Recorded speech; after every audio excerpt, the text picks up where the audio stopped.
आप चाहे कितने भी इंडिकेटर सीख लो, चाहे कितना भी एनालिसिस सीख लो, लेकिन अगर आपके पास से ये पॉइंट मिस हो रहा है तो समझो आपको लॉस होना तय है। आप कितना भी कुछ कर लो, ये रूल सबसे गोल्डन रूल है। हमारा जो डिसीजन होता है वो गलत टाइम के ऊपर होता है, गलत जगह होता है।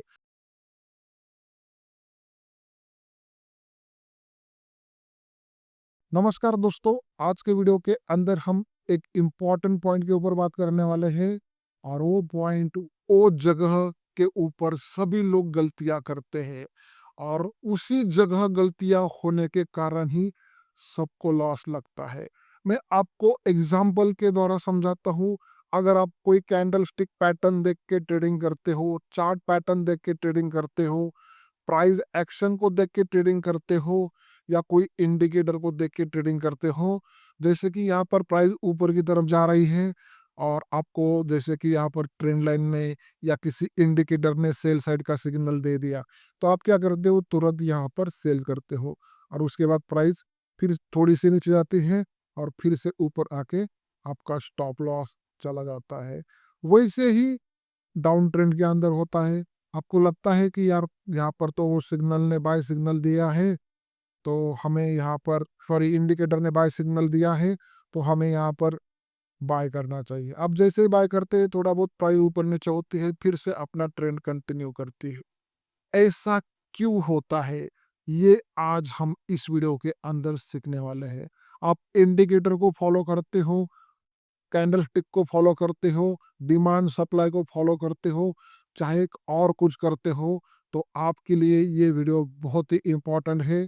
तो चलो फिर शुरू करते हैं और समझते हैं कि हमारे ब्रेकआउट्स क्यों फेल होते हैं। सबसे पहले आपको ये मालूम होना चाहिए कि डिमांड और सप्लाई किस तरीके से ड्रॉ करते हैं, किसको डिमांड कहते हैं, किसको सप्लाई कहते हैं। सपोर्ट और रेजिस्टेंस अलग होता है, डिमांड और सप्लाई अलग होता है। तो दोस्तों, आपको ये मालूम होना चाहिए, जब प्राइस नीचे की तरफ गिरती है तब एक बेस बनाती है, उसके बाद एक ड्रॉप आता है। इसको ड्रॉप बेस ड्रॉप, उसके बाद रैली बेस रैली, इस तरीके से एक पैटर्न बनता है। उसके बाद रैली बेस ड्रॉप, इस तरीके से यहाँ पर बेस बनता है, यहाँ पर रैली आती है, उसके बाद ये ड्रॉप होता है। और इसके उल्टा ड्रॉप बेस रैली, इस तरीके से हमें चार्ट के ऊपर पैटर्न देखने को मिलते हैं। इसके ऊपर मैंने डिटेल में वीडियो बनाए हैं डिमांड सप्लाई के प्लेलिस्ट के अंदर, उसके अंदर आपको सीखने को मिलेगा। आज हम मुद्दे की बात करने वाले हैं, लेकिन आपको ये चार्ट पैटर्न की मालूमात होनी चाहिए। तो दोस्तों, जब भी कभी प्राइस ऊपर से नीचे की तरफ या नीचे से ऊपर की तरफ जाती है, तो हमें क्या लगता है कि चलो यहाँ पर एक ब्रेकआउट आया तो मुझे यहाँ पर बाय करना है, क्योंकि हमने तो आज तक वही सीखा। हमने ये भी सीखा कि ये देखो, ये मूविंग एवरेज यहाँ से ऊपर गया तो हमें बाय करना है, या ये आरएसआई ऊपर गई तो वहाँ पर हमें बाय करना है। तो सबसे इम्पोर्टेंट पॉइंट दोस्तों, आपको मालूम होना चाहिए, जितनी बड़ी रैली आती है ना, उतना बड़ा कंसोलिडेशन भी होता है, उतना बड़ा बेस भी बनता है। हम क्या करते हैं, गलत जगह, मतलब जैसे कि ये ट्रेन लाइन है, यहाँ पर ब्रेक हो गई तो यहाँ पर हम शॉर्ट कर देते हैं, और तभी क्या होता है कि इस तरीके से कंसोलिडेशन या इस तरीके से बेस कैंडल बनना चालू हो जाती है। मैं आपको करंट मार्केट के अंदर भी दिखाने वाला हूँ और कुछ चार्ट भी दिखाने वाला हूँ। उसी टाइम हमारी गलतियाँ होती हैं, हम गलत स्टॉक के अंदर इन्वेस्टेड या गलत स्टॉक के अंदर ट्रेड लेते हैं, गलत टाइम के ऊपर से ट्रेड लेते हैं, और वहाँ पर ही हमें लॉसेस लगता है। हमने ट्रेंड भी सही आइडेंटिफाई किया होता है, हमने सब कुछ सही आइडेंटिफाई किया होता है, लेकिन हमारा जो डिसीजन होता है वो गलत टाइम के ऊपर होता है, गलत जगह होता है। जहाँ पर कंसोलिडेशन होने वाला होता है वहाँ पर ही हम ट्रेड लेते हैं। ओके, तो जैसे कि एक एग्जांपल देखो, ये निफ्टी का वीकली का चार्ट है। यहाँ पर क्या हुआ, ये निफ्टी ऊपर गया, ये रैली आ गई, रैली आने के बाद क्या हुआ, उतना ही बड़ा बेस बना, आप देख सकते हो। उसके बाद क्या हुआ, फिर से रैली आ गई, फिर से करेक्शन आया। अभी ये करेक्शन आने के बाद आपको क्या लग रहा है कि ये ब्रेकआउट आएगा, समझो यहाँ पर कभी। ओके, तो ये ब्रेकआउट आने के बाद यहाँ पर हमें बाय करना चाहिए? नहीं। क्यों नहीं करना चाहिए? क्योंकि यहाँ पर टाइम स्पेंड होने वाला है। यहाँ पर भी जितना करेक्शन आया, जितना ये रैली आई, उसके बराबर यहाँ पर टाइम स्पेंड होगा। उसके बाद ही मार्केट अपना प्रीवियस हाई ब्रेक करेगा। यहाँ पर ही देखो ना, यहाँ पर ही देखो, अगर आप ठीक तरीके से देखते हो ना, तो ये करेक्शन आया, करेक्शन आने के बाद प्राइस ने यहाँ पर बाउंस लिया। निफ्टी के अंदर 500 पॉइंट, 1000 पॉइंट अगर मार्केट ऊपर जाता है ना, तो हमें ऐसा लगता है यार मार्केट तो अभी हमारे हाथ से छूट गया। तो इस तरीके से यहाँ पर बीच बीच में बाउंस आए, लेकिन ये बाउंस आने के बाद फिर से प्राइस ने क्या किया, वही एरिया के अंदर अपना कंसोलिडेशन किया। मतलब ये बाउंस तो हमें देखने को मिलेंगे शॉर्ट टर्म के लिए। शॉर्ट टर्म के लिए मतलब स्विंग ट्रेडर के लिए भी बहुत खतरे वाली चीज हो सकती है यहाँ पर, क्योंकि कितना बड़ा बाउंस आएगा ये किसी को मालूम नहीं। तो यहाँ पर ज्यादातर स्विंग ट्रेडिंग करने वाले जो लोग होते हैं वो ट्रैप होते हैं। तो ये इंपॉर्टेंट पॉइंट दोस्तों, जैसे कि यहाँ पर मैंने रैली की है, यहाँ पर एक बेस है और ये रैली है। अगर हम इसको बड़े टाइम फ्रेम के ऊपर देखते हैं तो ये मंथली का चार्ट है। मंथली के चार्ट के ऊपर कुछ नहीं दिख रहा है। उसके बाद मैं 3 महीने के चार्ट के ऊपर जाता हूँ। 3 महीने के चार्ट के ऊपर भी हमें कुछ नहीं दिख रहा है। मैं आपको डिमांड सप्लाई का पैटर्न दिखाने की कोशिश कर रहा हूँ, और यहाँ पर ये देखो, ओके, यहाँ पर ये बेस बना और उसके बाद ये रैली आ गई है दोस्तों। और ये आपका बेस कैंडल का क्या हुआ, डिमांड जोन। ओके, तो 1 2 3 और ये 4 कैंडल मिलाकर यहाँ पर क्या हुआ था, एक जोन बना था। और ये कैंडल कितने महीने की है, 6 महीने की एक कैंडल है। ओके, तो इस तरीके से ही आपको यहाँ पर कुछ बेस बनते हुए दिखेगा। उसके बाद ही प्राइस ऊपर या नीचे चली जाएगी। अगर यहाँ पर उसको नीचे भी आना है ना, तो यहाँ पर ऑलरेडी उन्होंने एक कैंडल का एक बेस बना दिया है। लेकिन बहुत सारे लोग यहाँ पर बुलिश हैं, तो वो बुलिश लोगों के लिए यहाँ पर बेस बनना जरूरी है। उसके बाद ही प्राइस ऊपर की तरफ चली जाएगी। ये सबसे इंपॉर्टेंट पॉइंट है दोस्तों। कौन सा भी स्टॉक ले लो, जैसे कि मैं और एक सेक्टर लेता हूँ, ये देखो, ये एक सेक्टर है पीएससी। इसके अंदर क्या हुआ आप देख सकते हो, यहाँ पर रैली आ गई। रैली आने के बाद क्या हुआ, ये बेस बना। बेस आने के बाद क्या हुआ, फिर से रैली आ गई।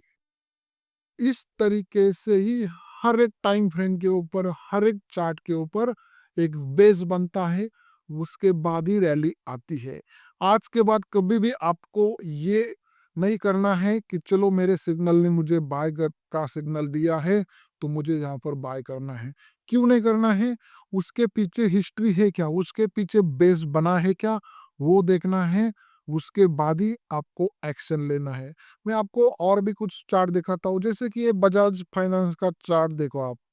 ये देखो, कोविड के बाद ये रैली आ गई। रैली आने के बाद इस चार्ट के अंदर क्या हुआ, ये बेस बना। ओके, बेस बना। बेस बनने के बाद क्या होगा, एक रैली आएगी। मेरा आपको ये दिखाने का मतलब क्या है दोस्तों, ये रैली के बाद एक बेस बनता है।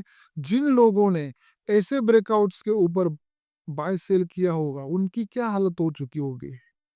ये अगर उनको ये ब्रेकआउट लग रहा है यहाँ पर इस तरीके से, तो उनकी क्या हालत हो चुकी होगी। किसी को यहाँ पर ब्रेकआउट लग रहा होगा, किसी को यहाँ पर ब्रेकआउट लग रहा होगा, किसी को यहाँ पर लग रहा होगा, किसी को यहाँ पर लग रहा होगा।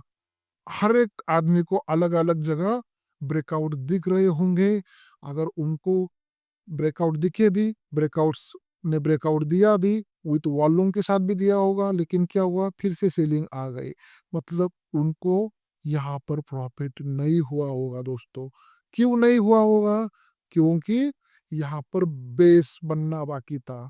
तो आज के बाद आपको याद रखना है, आपको अगर किसी भी टाइम फ्रेम के अंदर ट्रेड लेना है, इन्वेस्टमेंट करना है, इंट्राडे करना है, जो भी करना है, वो ये रूल आपके लिए बहुत इम्पोर्टेंट है। मैं इसके बड़े टाइम फ्रेम के चार्ट के ऊपर लेके जाता हूँ आपको, तो आपको दिखेगा ठीक तरीके से। दिख रहा है आपको, ये क्या हुआ, ये बेस बना, ये दिख रहा है। और भी कम कर लेते हैं तो आपको दिख रहा होगा, कि ये रैली और ये रैली का ये बेस बेस कैंडल, और उसके बाद ये 1 साल का कैंडल है। ओके, ये हमारा बेस मतलब ये डिमांड जोन, और उसके बाद ये रैली। ओके, तो इस तरीके से आपकी सोच होनी चाहिए।